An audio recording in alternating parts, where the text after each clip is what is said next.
Next topic है students हमारा classification of solution. जैसा हमने लास्ट क्लास में बात किया था, एक क्लासिफिकेशन अकॉर्डिंग टू सॉल्युबिलिटी हमने लास्ट क्लास में पढ़ा था। नेक्स्ट है हमारे पास अकॉर्डिंग टू फिजिकल स्टेट। तो फिजिकल स्टेट के बेस पर इनको इस तरीके से टेबल के बेस पर हमने इसे क्लासिफाई किया है। जैसे यहाँ पर देखो, सॉल्वेंट और सॉल्यूट, इनकी फिजिकल स्टेट हमें देखनी है, और जो डेली लाइफ में हमें एग्जाम्पल दिखाई देते हैं वो एग्जाम्पल के बेस पर हमें इनका क्लासिफिकेशन करना है। वही एग्जाम्पल हमको लिखना है जो हमें डेली लाइफ में डेली बेसिस पे दिखाई देते हैं। जैसे देखो, सबसे पहला एग्जाम्पल है हमारे पास। सबसे पहले हम इसकी बात करते हैं। सॉलिड के अंदर सॉलिड, हमें यहाँ पर ये देखना है कि किसके अंदर क्या मिलाया जा रहा है, मतलब सॉल्वेंट और सॉल्यूट का स्पेशली हमें याद रखना है कि सॉल्वेंट कौन सा और सॉल्यूट कौन सा। अगर उल्टा कर दोगे तो एग्जाम्पल गलत हो जाएगा। ठीक है, जैसे देखो यहाँ तो कोई फर्क नहीं पड़ता। जैसे ये हमारे पास सॉलिड के अंदर सॉलिड, जब दोनों को मिक्स किया जाता है तो इसे हम क्या बोलते हैं, अलॉय बोलते हैं, मिक्स मेटल बोलते हैं। ठीक है, मेटल अलॉय की फॉर्म में इसे बोला जाता है। नेक्स्ट है हमारे पास सेकंड एग्जांपल, लिक्विड के अंदर हम सॉलिड मिक्स कर रहे हैं। सॉल्वेंट क्या है यहाँ पर, सॉल्वेंट है लिक्विड और सॉल्यूट है सॉलिड। इसका एग्जांपल क्या है लिक्विड के अंदर सॉलिड मिक्स करने का, वाटर प्लस शुगर, पानी के अंदर शुगर मिक्स करना, या पानी के अंदर सॉल्ट मिक्स करना, वाटर प्लस सॉल्ट, ये एग्जांपल हो जाएंगे। ठीक है, नेक्स्ट है गैस के अंदर सॉलिड मिक्स करना।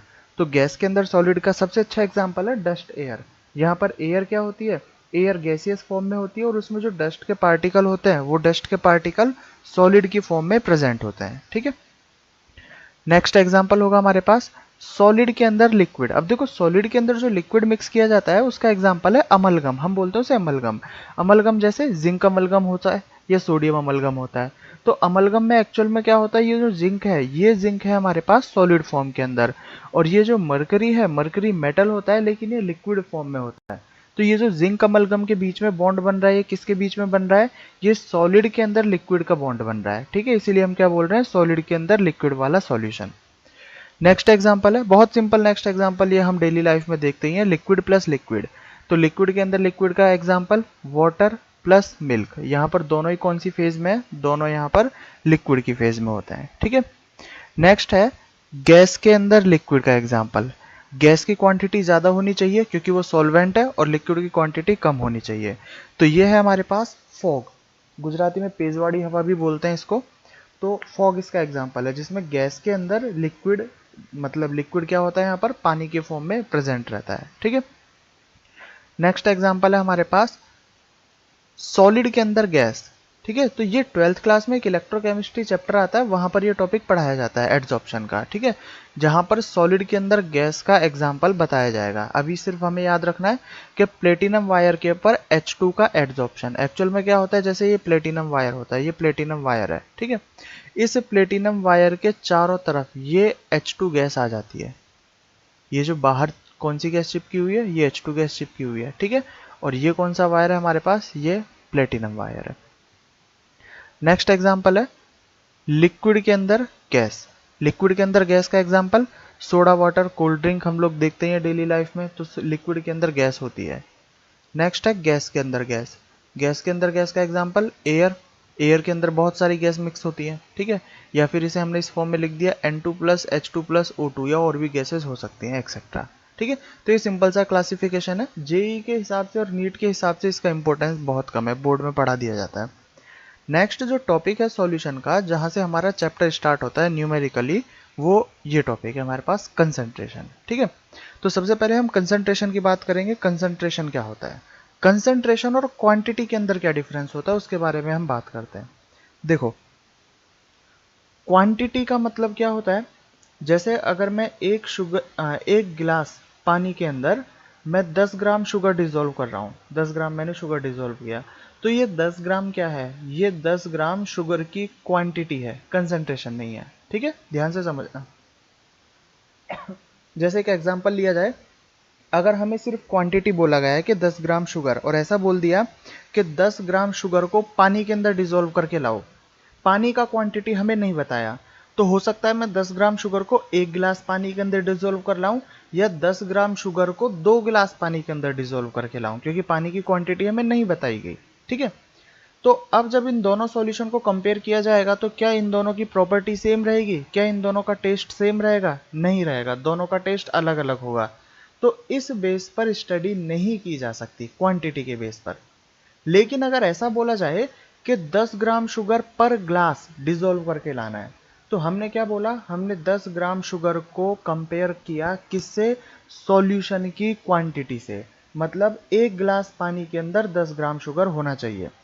अब अगर बोला जाए कि 10 ग्राम शुगर पर ग्लास डिसॉल्व करके लाओ, तो एक ग्लास के अंदर 10 ग्राम शुगर होगा, अगर 2 ग्लास लेके आते हैं तो उसके अंदर 20 ग्राम शुगर होगा।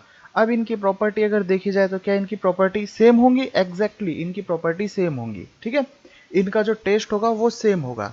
तो केमिस्ट्री के अंदर जब भी सॉल्यूशन बनाया जाएगा तो वो सॉल्यूशन ऐसा बनाया जाएगा कि हम ऐसी डेफिनेशन बोलें जिस डेफिनेशन से प्रॉपर्टी हर बार सेम निकले।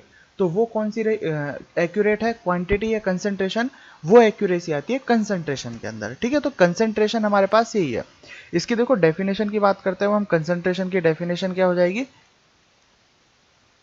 द क्वांटिटी ऑफ सॉल्यूट, देखो quantity of solute dissolve in solution with respect to solvent और सॉल्यूशन, मतलब हमने यहाँ किससे कंपेयर किया उसको, सॉल्वेंट या सॉल्यूशन दोनों में से कोई भी, उन दोनों से हम इसने कंपेयर किया है, ठीक है। तो the quantity of solute dissolve in solution with respect to solvent और solute is called concentration. Concentration कितने टाइप की होती है, टोटल कंसंट्रेशन होती है 9 टाइप की, ठीक है। एक एक करके हमें सारी कंसंट्रेशन पढ़नी है। जैसे पहली कंसंट्रेशन है हमारे पास वेट बाय वेट, ये W बाय W लिखा हुआ है, इसे हम W means weight and V means volume. तो weight by weight percent, weight by volume percent, volume by volume percent, fourth molarity, fifth molality, sixth normality, seventh है formality, उसके बाद मोल फ्रैक्शन और उसके बाद ppm। केमिस्ट्री में जो सबसे ज़्यादा काम आने वाली है वो मैं मार्क करता हूँ, जो हमें सबसे ज़्यादा पढ़नी है, वो सबसे ज़्यादा काम आने वाली है हमारे पास, एक तो है ये मोलरिटी, ये मोलरिटी सबसे ज़्यादा काम आएगी, ठीक है। मोलरिटी के बाद आती है नॉर्मेलिटी, ये हमें आगे तक पढ़नी है, पूरी केमिस्ट्री में पढ़नी है।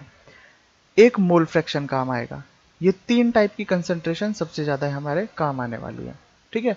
इसी चैप्टर की अगर बात करें तो ये मोलैलिटी भी काम आती है, लेकिन ये पूरे केमिस्ट्री में काम नहीं आएगी। अगर क्वेश्चन पूछा जाएगा तो वो सिर्फ सॉल्यूशन के चैप्टर में पूछा जाएगा और कहीं नहीं, मोलैलिटी का क्वेश्चन, ठीक है।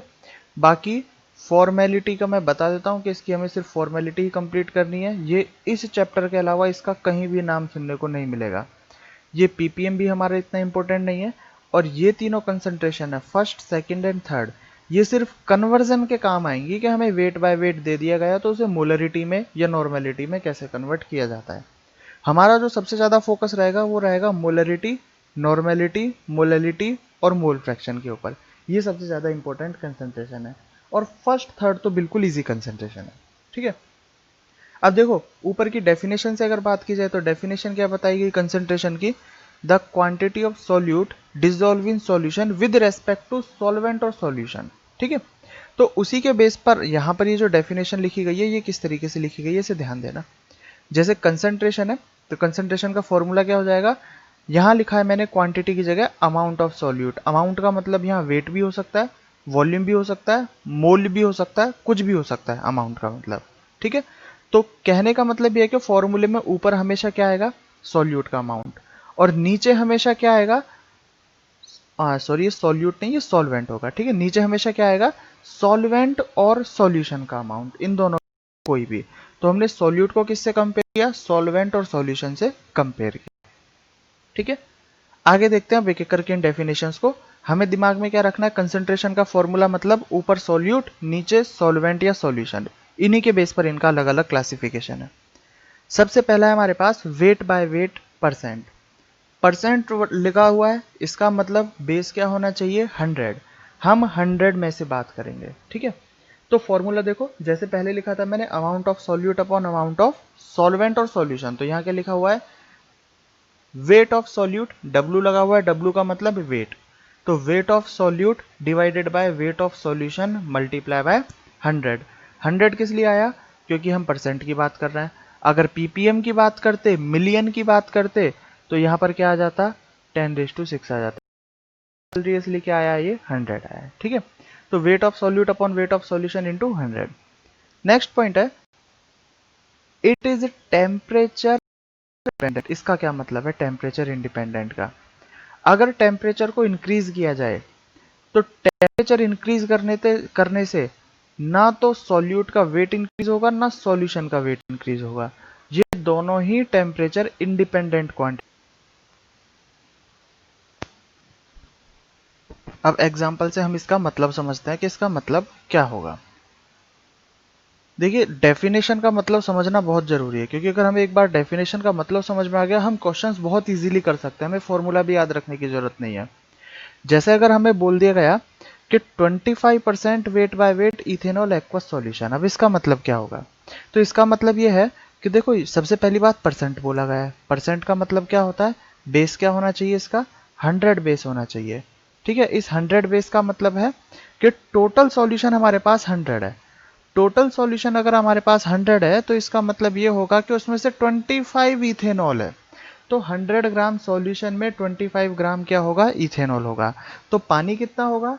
100 में से 25 माइनस कर दो, पानी होगा 75 ग्राम। तो मतलब क्या हुआ इसका कि 25 gram of ethanol dissolve in 75 gram of water. अक्सर गलती क्या होती है, स्टूडेंट कर देते हैं 25 gram of ethanol dissolve in 100 gram of water. यहाँ पर सॉल्यूट है इथेनॉल कितना? 25 ग्राम, और सॉल्वेंट है वाटर कितना? 75 ग्राम सॉल्वेंट है। ठीक है, एग्जाम्पल देखते हैं।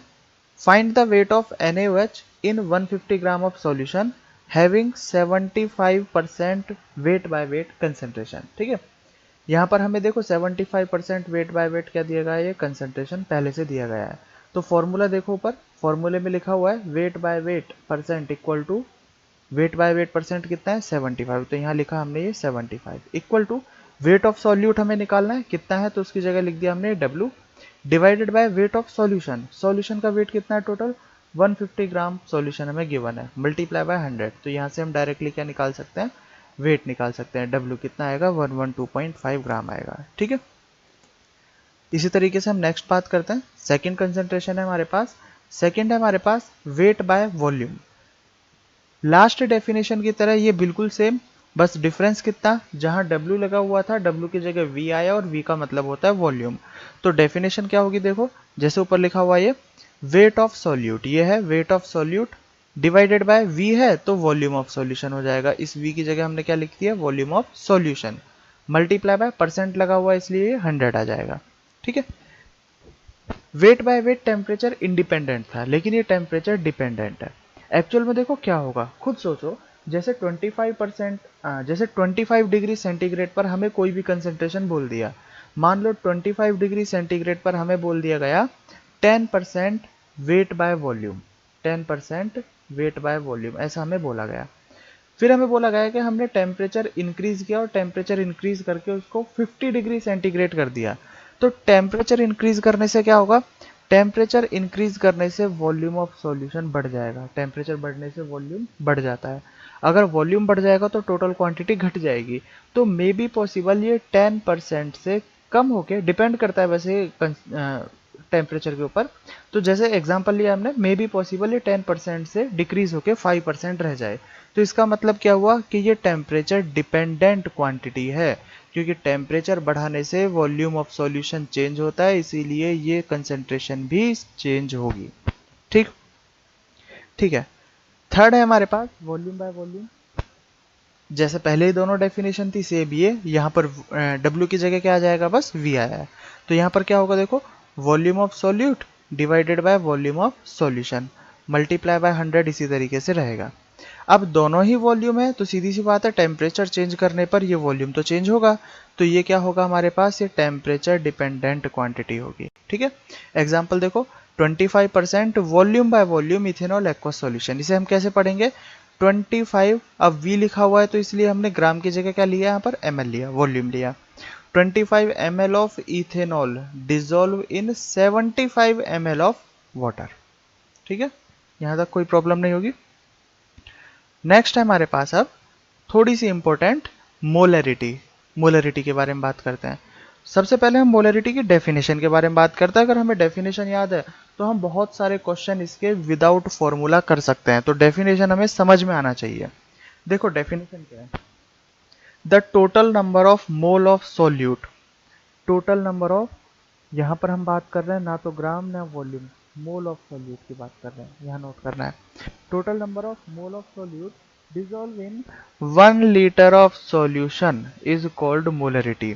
इसका मतलब 1 लीटर सॉल्यूशन के अंदर जितना मोल सॉल्यूट का डिजोल्व होगा उसी को मोलरिटी बोलेंगे।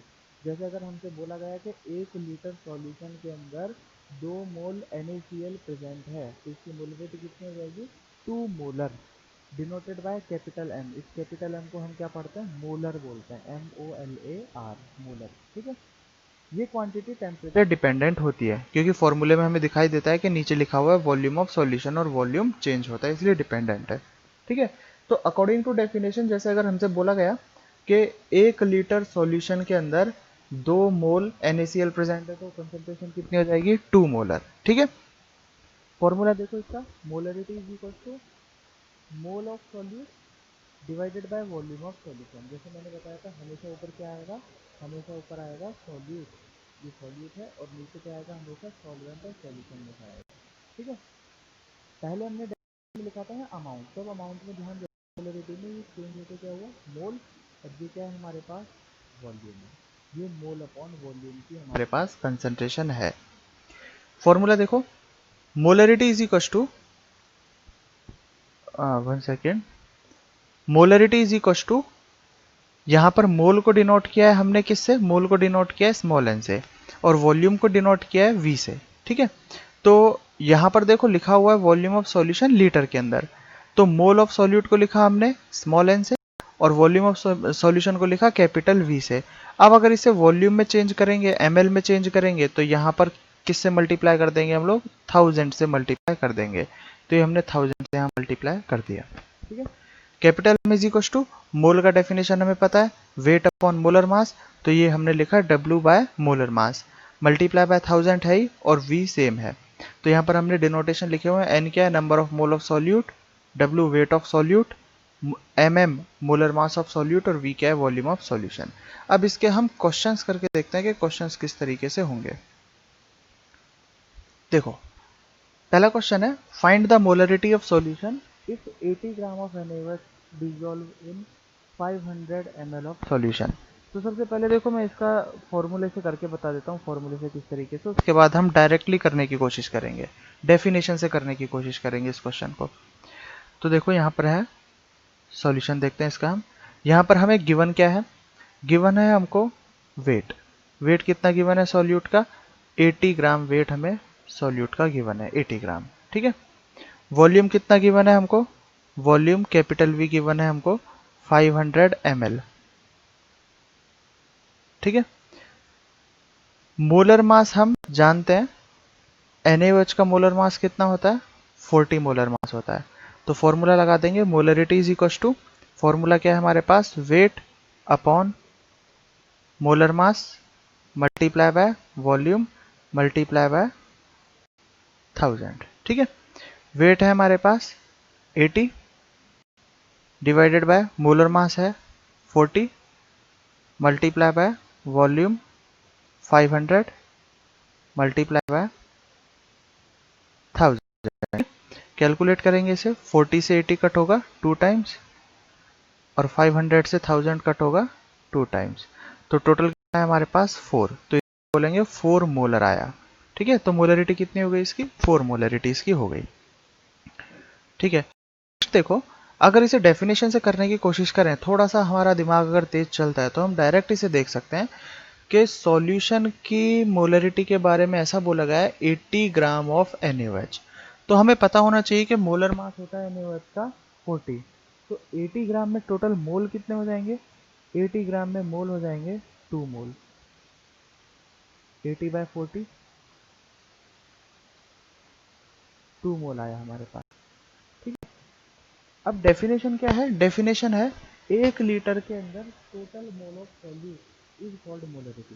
तो यहाँ बोला गया है कि 500 ml ऑफ सॉल्यूशन, तो 500 ml में कितना मोल डिजोल्व है, 2 मोल। अगर 500 ml में 2 मोल प्रेजेंट है तो 1 लीटर मतलब 1000 ml में कितना प्रेजेंट होगा, 4 मोल प्रेजेंट होगा, यूनिटरी मेथड से, और 1 लीटर में जितना सॉल्यूट प्रेजेंट होगा उतना ही क्या होगा, मोलरिटी होगा, तो मोलरिटी कितना हो जाएगी इसकी, 4 मोल। तो इस तरीके से हम डेफिनेशन से डायरेक्टली देख सकते हैं, हमें इतना लंबा कैलकुलेशन करने की जरूरत नहीं होती। और जेई और नीट में हमारे पास इतना टाइम भी नहीं होता कि हम ऐसे फॉर्मूले लगा के कैलकुलेशन करके इसे देखें। ठीक है, नेक्स्ट क्वेश्चन की बात करते हैं मोलरिटी का ही। नेक्स्ट क्वेश्चन है हमारे पास, देखो find the weight of NaCl dissolve in 2 litre of aqueous solution of 1.5 molar aqueous solution. तो हमें बोला गया है यहाँ पर वेट फाइंड करना है। मोलरिटी दी गई है 1.5, तो मोलरिटी का formula M is equal to weight upon molar mass multiply by volume.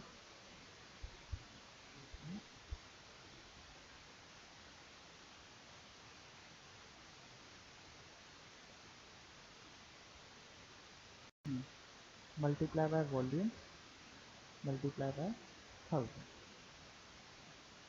ठीक है, मोलरिटी कितनी है हमारे पास, मोलरिटी है 1.5। वेट हमें फाइंड करना है। मोलर मास कितना होता है, मोलर मास NaCl का हमें पता है 58.5। वॉल्यूम कितना है 2 लीटर। जब लीटर में गिवन है तो हमें 1000 से मल्टीप्लाई से नहीं करना है। ठीक है, तो वेट क्या हो जाएगा हमारे पास, वेट हो जाएगा 1.5